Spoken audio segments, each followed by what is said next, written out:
It should have counted as a 3. Just based on principle. When he gave the choke sign, I sat in my living room and I went, hell yeah. This is all I want as a sports fan. I'm not a Knicks fan. Yeah. I'm not a Pacers fan. I understand that Haliburton is an underrated great villain in that league.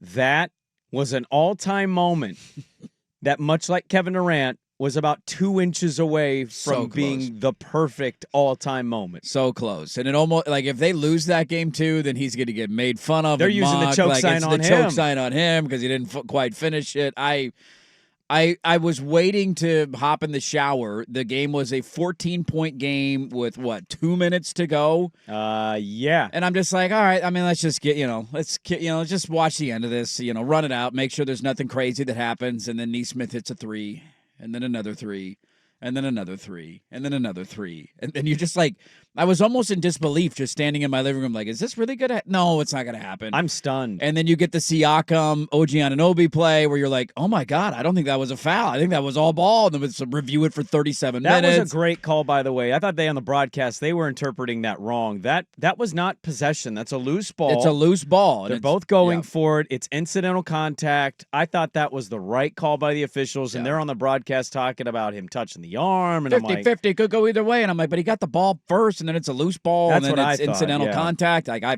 that review took forever, and then you get a couple of missed free throws. Just one of the most shocking outcomes we have ever seen in sports, and I don't think that's blasphemous to say. It's not. I'll lay out some facts to back your statement there. I want to say, though, too, the people that are watching the playoffs, they don't necessarily follow.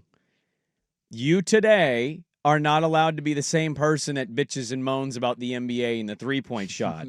These games, these comebacks, these moments do not happen without teams shooting threes. They made 7 in a row in the fourth quarter and overtime. I will give you history of all of this in a second. I'm just saying, like, the reason there's so much history involved is because of the three-point shot. Yeah. So you're saying I was going to go shower when they were up 14 with about 2:40 to go, and I'm sitting in my living room. I wanted to go outside and shoot hoops with my daughter, but I'm like, no. Yeah, just got to see the end of it. You can't abandon games anymore. You need to wait until you actually see 5 seconds up 8. Like, you need that to be in play. Especially with the Pacers, who have done this in every round of the playoffs basically so far. And so today, every sports fan that truly watched that game, whether you wanted that outcome or not to have that outcome, if you're a person that bitches and moans about the league and the three-point shot, shut up today. Just shut up. We're getting history made with these comebacks because of that shot. You don't have to love all the teams. It still doesn't have to be your favorite basketball,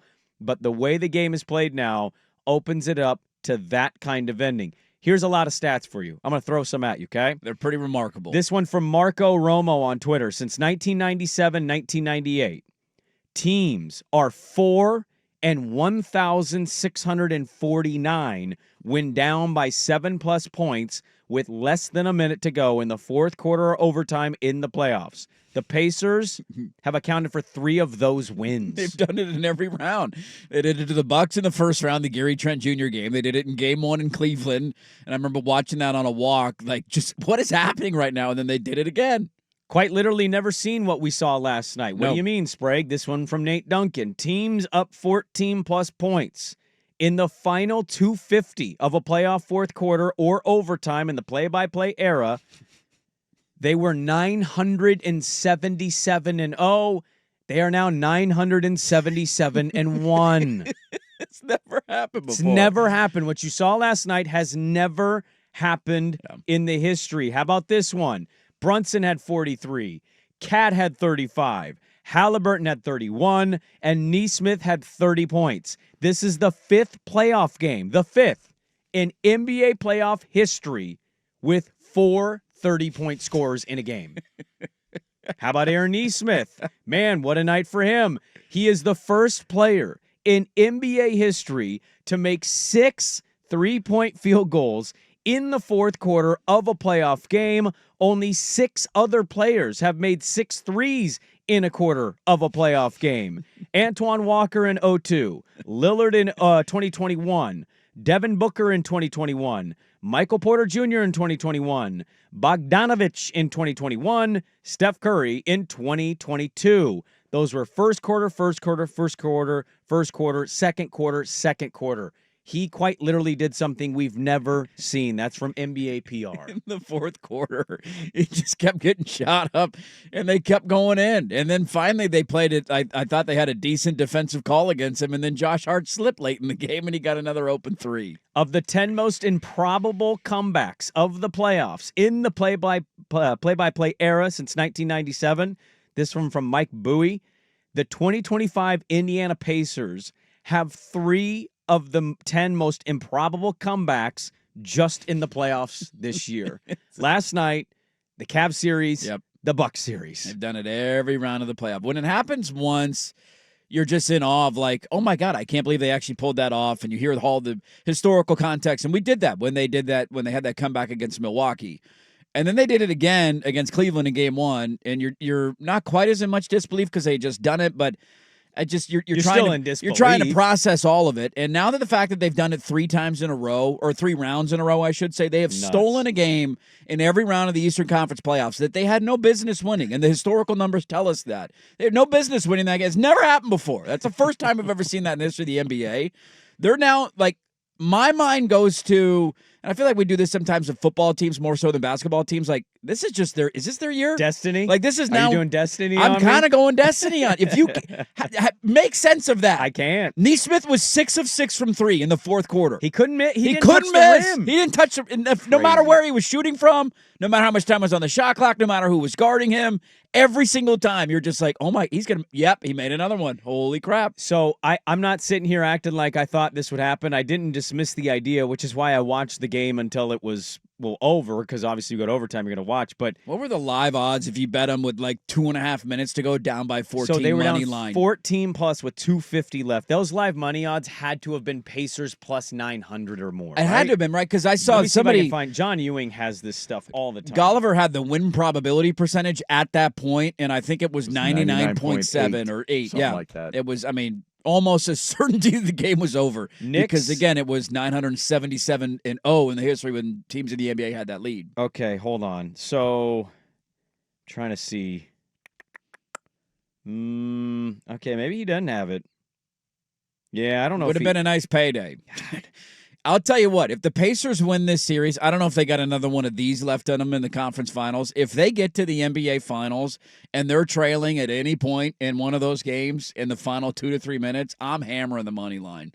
Well, yeah, why would you not? Like, at this point? I'm almost upset with myself of not remembering that they had done that twice, and why didn't I? Because the game was interesting. It was a great back and forth game the entire time. First 3 quarters were really tight, and you're like, this is going to come down to the wire. And then New York started to run them out of the gym a little bit early in the fourth and kind of opened up that lead. But it wasn't like they were trailing the entire game. They were right there with them the entire time until New York got on a bit of a run, and it happened to coincide with Brunson picking up his 5th foul. They went hot, made a bunch of shots, and you're like, wow, New York's actually going to win this game with Brunson on the bench in the fourth quarter, and then here comes Indiana. I can't find a live odds thing. I'll keep searching for it in the break. We got the Magic Hat to get to here in a second.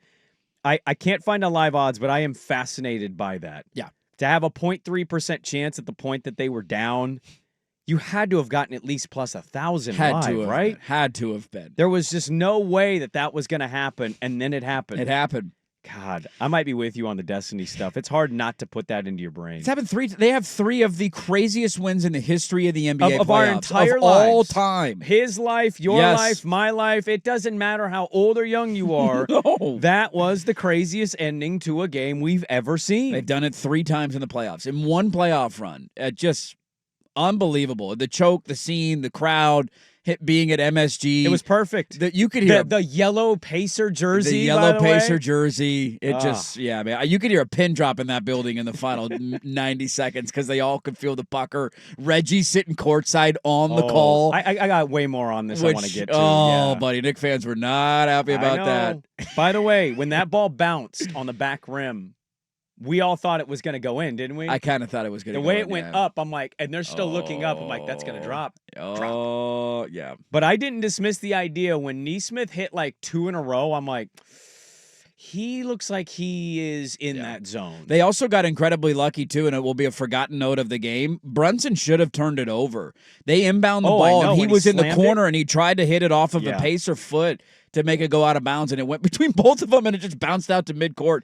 And maybe that was when OG missed one of the free throws. I can't remember, but that was luckier than hell. Swag, what did Jack Ramsey used to say? Or not Jack Ramsey, Sean Lee on the call? Got to make your free throws. Yeah, that's the other part of that.